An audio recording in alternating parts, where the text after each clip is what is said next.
할렐루야. 한 주간 평안하셨습니까?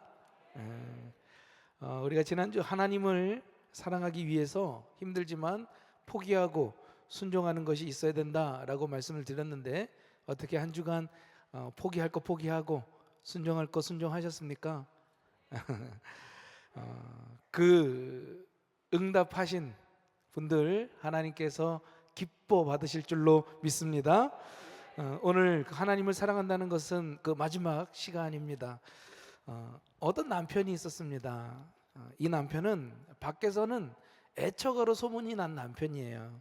SNS에는 항상 아내를 사랑한다라는 그 막 시를 써서 올리고, 사람들 앞에서는 내 아내는 정말 천사입니다. 저는 내 아내가 없이는 뭐 한순간도 살 수 없습니다라고 하면서 노래를 부르고 아주 감미로운 목소리로 고백을 했던 사람입니다. 그런데 막상 집 현관문을 들고 들어오면 사람이 완전히 변하는 거예요. 아내가 몸살이 나서 여보 저희 가서 물 한 잔만 좀 떠다 주세요. 그러면 귀찮게 왜 이래? 당신 손 뒀다 뭐해? 네가 떠다 먹어. 제가 그랬다는 거 아닙니다. 오해하지 마십시오. 전 그런 수가 없는 사람이에요. 그냥 하는 거예요. 막 소리를 지르고, 아내가 무거운 것을 짐을 들고 낑낑대며 계단을 올리는데도 본체만체 하면서 그냥 소파에 누워서 자기 혼자 핸드폰이나 하고 앉아있고, 자녀들이 달아오면 야야 저리 가, 아빠 힘들어, 귀찮아, 막 짜증을 부리고. 그런데 밤만 되면 또다시 아내 손을 잡고 그윽한 눈빛으로 여보 내 맘 알지? 내가 당신 얼마나 사랑하는지 알지? I love you. 여러분, 이런 남편을 보면 어떤 생각이 드십니까? 이야, 정말 로맨틱하다. 아니죠. 우리는 이런 사람을 가리켜서요 위선자라고 얘기합니다. 위선자. 좀 더 심하게 얘기하면 성격 파탄자 혹은 사기꾼, 이렇게 얘기하죠. 그의 화려한 말은요 그의 차가운 행동 앞에서 완전한 새빨간 거짓말이 되고 만다라는 거예요. 아내가 그 사랑의 고백을 들을 때마다 행복하겠습니까? 아니요, 오히려 막 소름이 돋을 거예요. 저런 사이코 같은 이라고 막 이러면서. 그런데 여러분, 오늘 성경 말씀은요 우리에게 이와 똑같은, 아니 더 무서운 질문을 던지고 있다라는 거예요. 얘들아, 너희가 주일마다 예배드리면서 손을 들고 눈물을 흘리며 하나님 사랑합니다, 주님 사랑합니다, 내가 목숨 바쳐 사랑할 거예요 라고 고백은 하는데, 정작 너의 옆에 앉아있는 그 형제를 미워하고 내 이웃을 무시하고 내 가족에게 상처 주는 것, 그게 과연 가능한 일이냐? 라고 묻는 거예요. 우리는 흔히 신앙생활을요 하나님과 나와의 비밀스러운 로맨스라고 생각을 해요. 목사님 저는요 사람 별로 좋아하지가 않아요.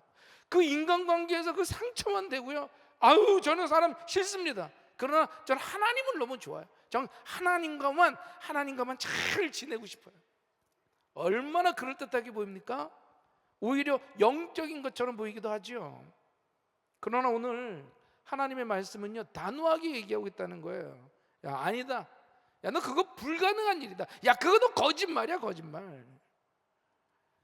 오늘 우리는 하나님을 향한 우리의 수직적인 그 사랑이 어떻게 우리의 곁에 있는 이웃을 향한 수평적인 사랑을 통해서 시험을 받고 또 증명이 되고 마침내 완성이 되는지에 대해 말씀을 나누려고 해요.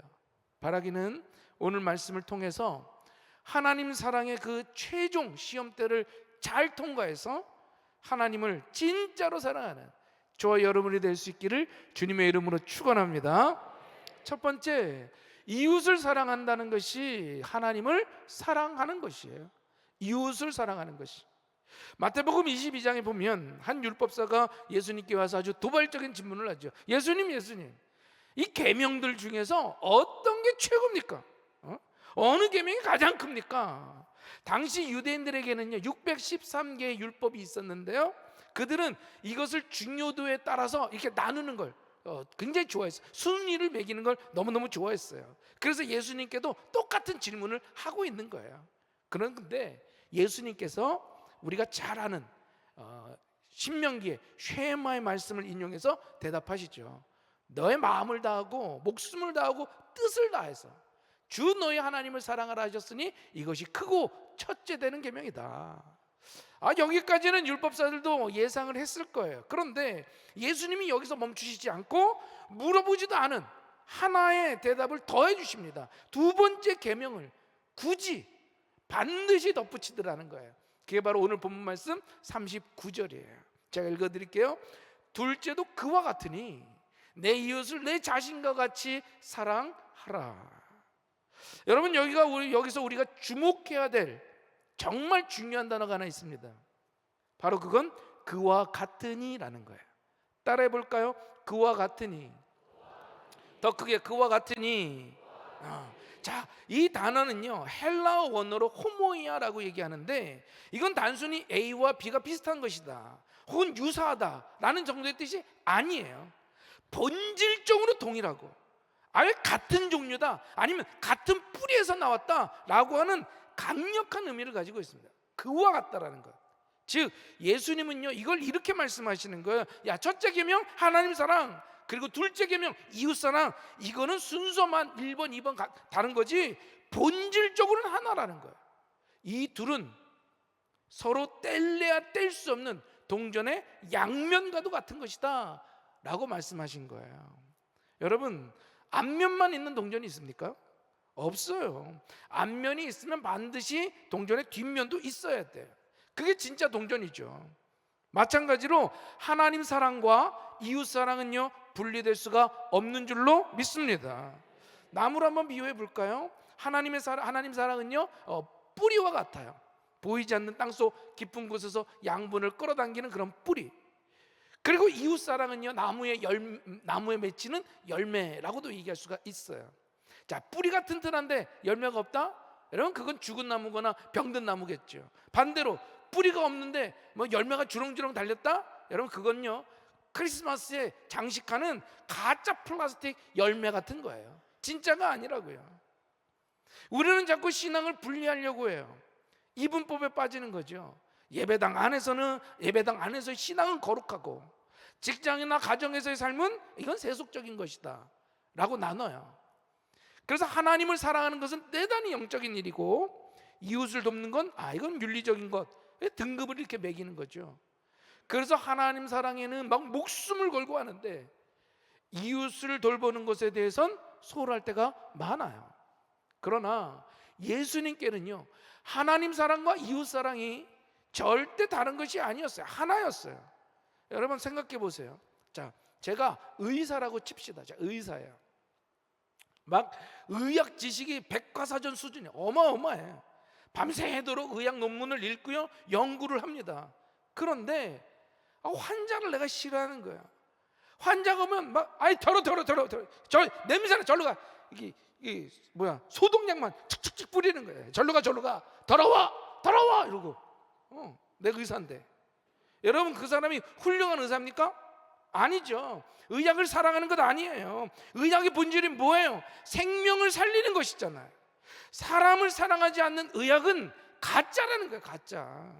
마찬가지로 하나님을 사랑한다고 하면서 사람을 사랑하지 않는 것은요 이건 모순입니다. 왜냐?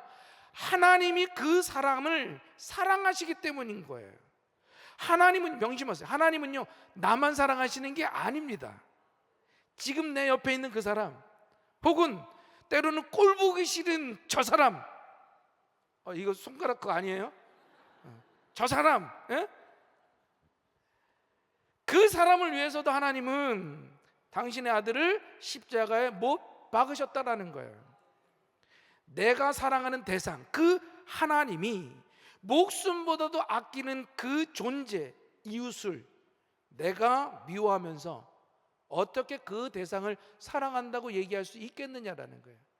예를 들어 여러분이 김종민 목사님 내가 너무 사랑합니다, 너무 존경합니다 라고 얘기하는데 뒤에서 내 아이들을 구박하고 막 때리고 막 함부로 하면 제가 여러분 그 존경을 받아들일 수 있겠습니까? 아니요. 오히려 막 모욕감을 느낄 거예요. 아니 내 앞에선 저러고 뒤에선 저딴 짓을 해? 막 이러면서. 그러므로 여러분, 우리의 그 하나님에 대한 사랑은 바로 내 바로 옆에 있는 그 사람, 때로는 언제나 좋지는 않잖아요. 껄끄럽기도 한 그 사람을 어떻게 대하느냐를 통해서 정확하게 드러나고 그것이 증명되더라는 거예요. 우리 지방에 김승용 목사님이라는 분이 계십니다. 제가 정말 존경하는 분 중에 하나예요. 그 목사님을 아주 괴롭혔던 한 분이 있었어요. 목회하는 데 있어서 우리도 좀 힘들게 했고. 그런데 그분을요 받아들이시면서 아주 극진히 대해 주시는 거예요. 저는 그걸 보고 목사님 어떻게 그럴 수가, 목사님 진짜 목사입니다. 목사님이 진짜 목사입니다. 그러면서 감탄을 했어요. 여러분, 그것이 바로 사랑인 줄로 믿습니다. 하나님을 사랑한다고 하면 내 주위에 주신 그 사람도 사랑할 수 있어야 되는 거예요. 두 번째로는요, 거짓말쟁이가 되지 말아야 된다는 거죠. 사랑의 사도 요한은 오늘 이 진리를 더 직설적이고 뼈 아프게 지적하고 있어요. 오늘 본문 말씀 요한일서 4장 20절이 이렇게 말하죠. 여러분 자세히 보세요. 이 말씀을 보면 우리가 떨지 않을 수가 없죠.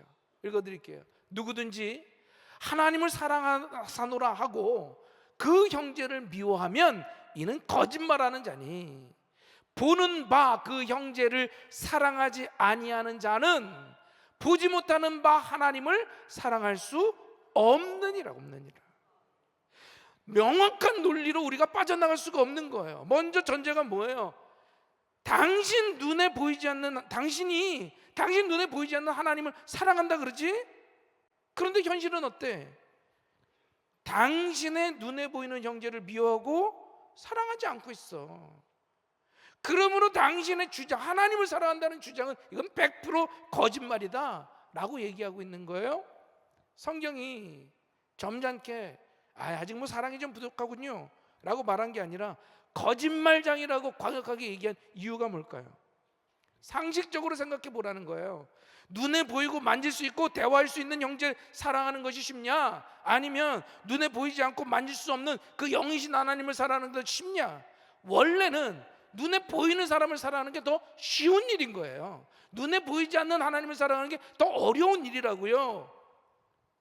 근데 더 쉬운 시험인 형제 사랑에 대해서는 탈락하고, 더 어려운 하나님 사랑에 대해서는 통과한다? 말도 안 되는 거예요. 어불성설이라는 거예요. 어불성설. 여러분, 우리의 마음을 솔직하게 한번 들여다보세요. 자기 마음을 한번 솔직하게 들여다보는 거예요. 우리는 왜 눈에 보이는 형제보다 보이지 않는 하나님을 사랑하는 걸 더 쉽게 여길까? 원래는 아까도 얘기했듯이 눈에 보이는 형제를 사랑하는 것이 더 쉬운 일이에요. 그래야만 돼요. 그런데 왜 우리는 눈에 보이는 형제보다 보이지 않는 하나님을 사랑하는 것이 더 쉽다라고 느낄까? 왜 우리는 사람들에게 막 상처 주면서 하나님을 사랑한다고 말하고 있는 걸 불편해함이 없이 뭐 그냥 당연하게 편안하게 느낄까? 생각해 보세요. 냉정하게 말하면요, 보이는 하나님은 나에게 잔소리를 하지 않기 때문에 그런 거예요. 우리가 만든 상상 속의 하나님은요, 나에게 상처 주지 않죠. 내 돈을 떼먹지도 않고 나에게 싫은 소리도 안 하고 막 내 주차 공간 뺏지도 않아. 내가 주차하려고 저기서 쏙 들어 저런 그러지 않아. 하나님은요, 하나님은 그냥 늘 그 자리에 계셔. 내가 필요할 때 찾으면 되고 내가 듣고 싶은 말만 골라서 들으면 되는 거예요. 즉 내가 만든 어떤 종교적 판타지 속의 하나님은, 그 하나님을 사랑하는 게 너무너무 쉽다라는 거예요. 그런데 여러분, 그건 하나님을 진짜 사랑하는 것이 아니라 종교적인 감상에 젖은 나 자신을 사랑하는 것일 수 있다라는 겁니다. 하지만 눈에 보이는 형제는 어때요? 귀찮게 하죠. 내 자존심을 그냥 얼마나 박박 긁는지, 나에게 막 손해도 끼쳐요. 돈을 빌려갔으면 갚아야지. 안 갚고 지 마음대로 살아. 너무 막 화가 나죠. 화가 나. 냄새 나고 무례하고 내 인내심의 바닥까지 막 긁어내. 바로 그렇기 때문에 그 까다로운 형제를 사랑하는 것이야말로 내가 진짜 내 자아를 죽이고 내 성질을 죽이고 하나님의 사랑을 실천하는 그 유일한 증거가 된다는 것을 기억하시기를 바랍니다. 하나님의 형상인 인간을 사랑하지 못하면서 원형이신 하나님을 사랑한다? 이건 불가능한 일인 거예요. 사랑하는 성도 여러분, 우리가 주일 예배를 드리면서 두 손을 들고 눈물을 흘리며 찬양해요. 하나님 사랑합니다. 하나님 정말 사랑합니다. 찬양할 수 있죠. 그 순간 우리는 내가 꽤 괜찮은 신앙인인 것처럼 보여요. 우리가 꽤 그래도 좀 성령 충만한 것 같아요. 그런데 예배당을 나서는 순간 주차 문제로 안내위원에게 막 삿대질을 해. 집에 가서는 밥 왜 이렇게 늦어? 아내한테 막 제가 그렇다는 거 아닙니다. 아내한테 짜증을 부리고 직장 동료 승진한 것을 가지고 막 시샘을 해갖고 험담을 하고 막 교회 직원들에게 말도 되지 않는 땡깡을 부리면서 험한 말들 하고 여러분, 그런 사람이 드린 찬양, 눈물 흘리고 뜨겁게 드린 찬양, 하나님 어떻게 들으실까요? 야야야야 하지마 네 노랫소리 듣기도 싫다. 소름 끼친다.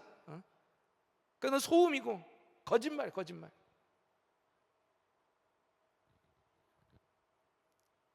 우리 옆 사람한테 한번 얘기해 줄까요? 우리 거짓말쟁이가 되지 맙시다.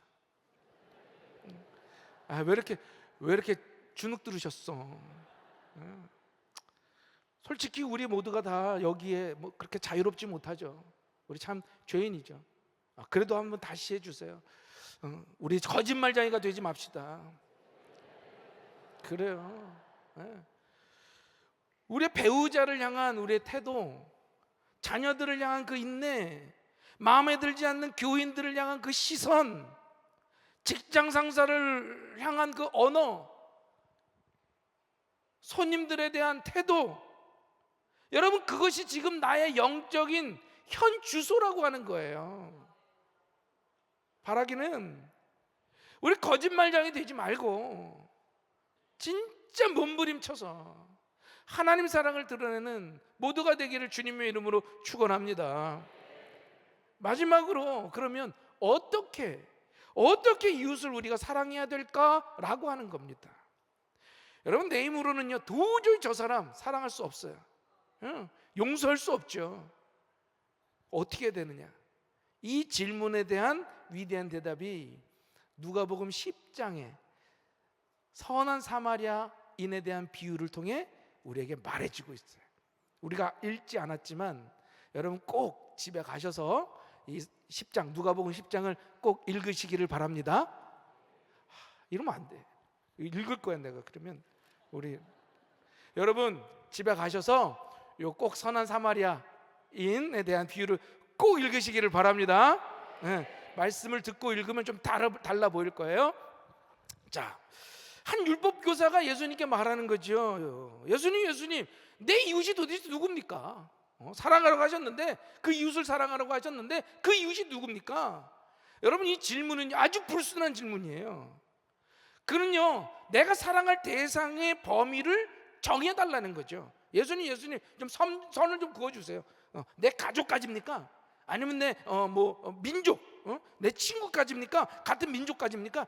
아니 저 세리 같은 거, 저 창녀 같은 거, 내 저런 건 사랑 안 해도 되잖아요. 저런 거 말고 내가 쟤네들까지 사랑할 필요는 없을 것 같으니까 좀 범위를 좀 정해 주십시오. 무슨 뜻이에요 이게? 자기가 사랑할 만한 사람만을 골라서 사랑하고, 나 뭐 이만큼 했는데 나 이 정도면 사랑했지, 됐지 이 정도면, 이렇게 인정받고 싶었다라는 거예요.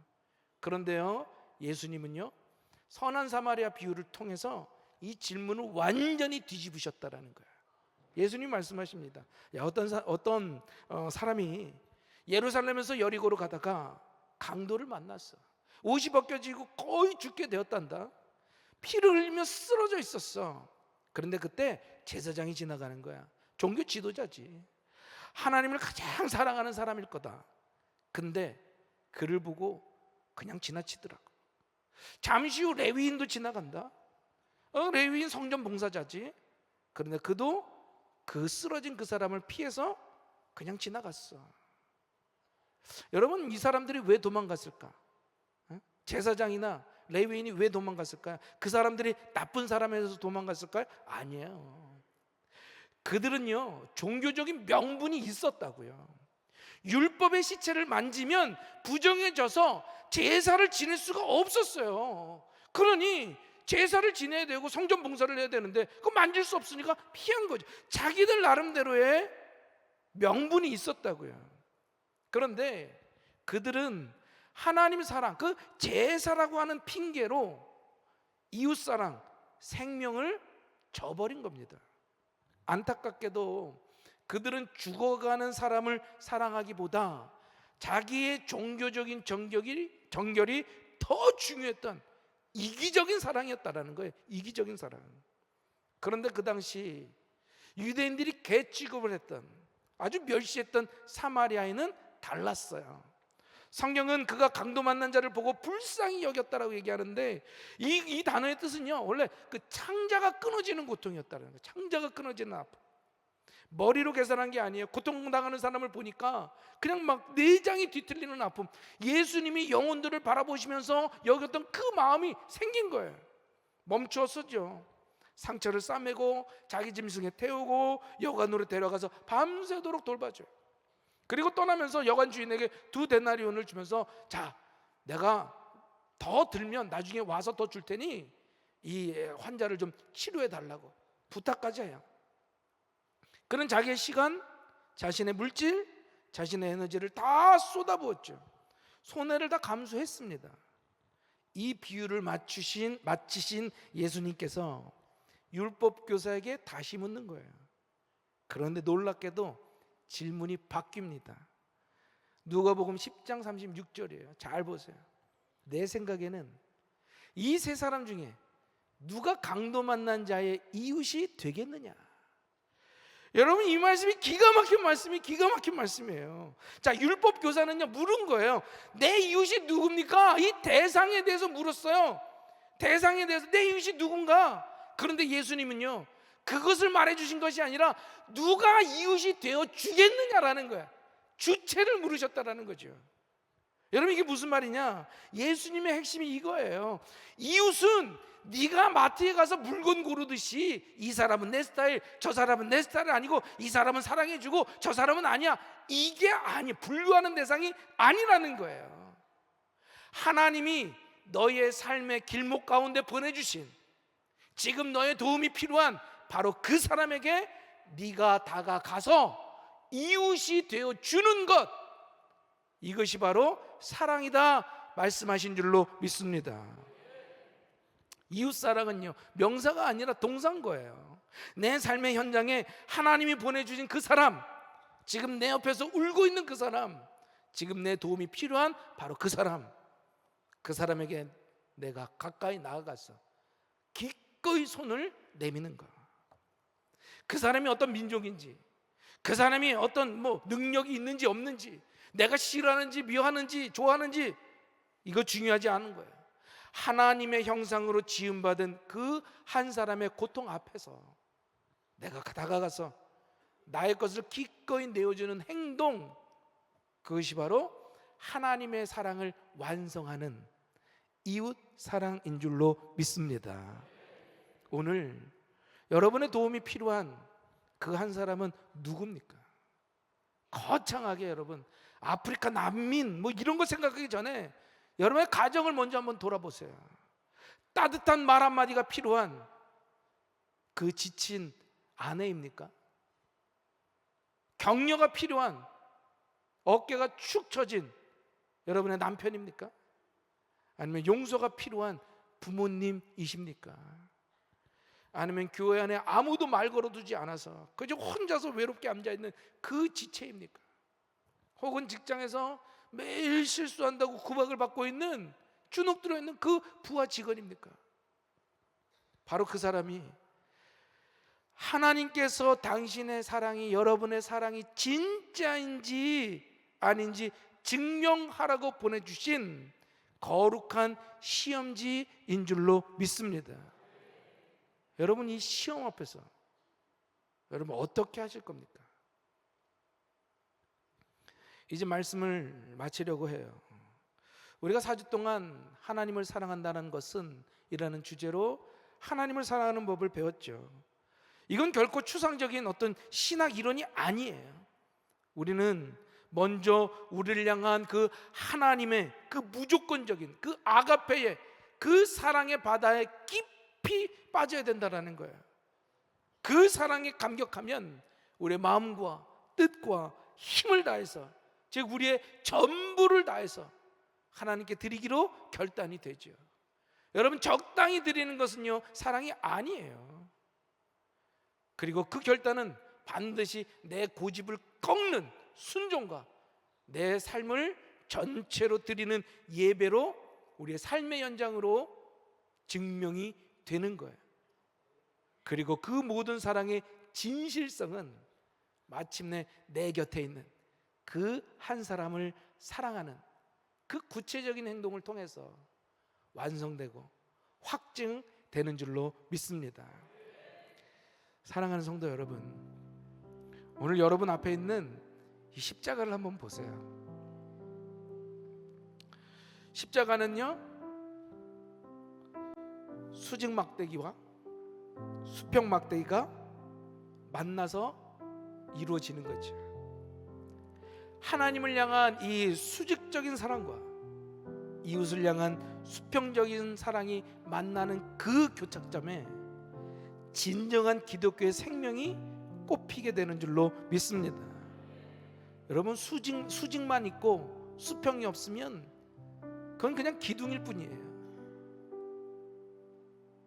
수직이 없고 수평만 있으면 그저 그런 막대기일 뿐인 거예요.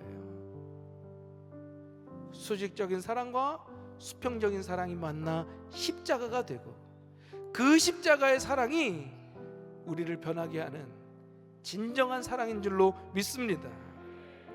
오늘 예배가 끝나고 이 교회를 떠나게 되실 때, 오늘 말씀 괜찮았네, 오늘 뭐 은혜 받았네 하는 그런 감정만 가지고 돌아가는 것이 아니라 여러분의 가슴에 구체적인 그 한 사람의 이름을 품었으면 좋겠습니다. 이번 주에 내가 용서해야 될 그 사람, 힘들죠? 힘들어요. 그러나 그 사람, 내가 이번 주에 그래도 밥 한 끼 좀 사줘야 될 사람, 이번 주에 내가 만나서 미안해, 고마워, 그리고 사랑해 라고 말해야 될 그 사람, 그 사람의 얼굴을 떠올리시고 그리고 그 사람에게 다가갔으면 좋겠습니다. 여러분이 그 한 사람을 사랑하기 위해서 자존심을 꺾고 손을 내밀 때 보이지 않는 하나님께서 미소 지으며 우리에게 말씀하실 거야. 그래, 내가 너 나 사랑하는 줄 진짜 알았다. 네가 나 사랑하는 거 진짜구나. 그래, 너 제자다. 네가 진짜 제자다 라고 말씀하실 거예요. 바라기는 성령님께서 우리에게 사랑할 수 없는 자를 사랑할 수 있는 힘을 주시고, 우리의 삶이 하나님과 이웃을 향한 온전한 사랑의 제사가 되어서 이 삭막한 세상에 그리스도의 향기를 퍼뜨리는 저와 여러분이 될 수 있기를 예수 그리스도의 이름으로 축원합니다. 예수 그리스도의 이름으로 축원합니다. 오늘 말씀 생각하면서 찬양하고 함께 기도했으면 좋겠습니다.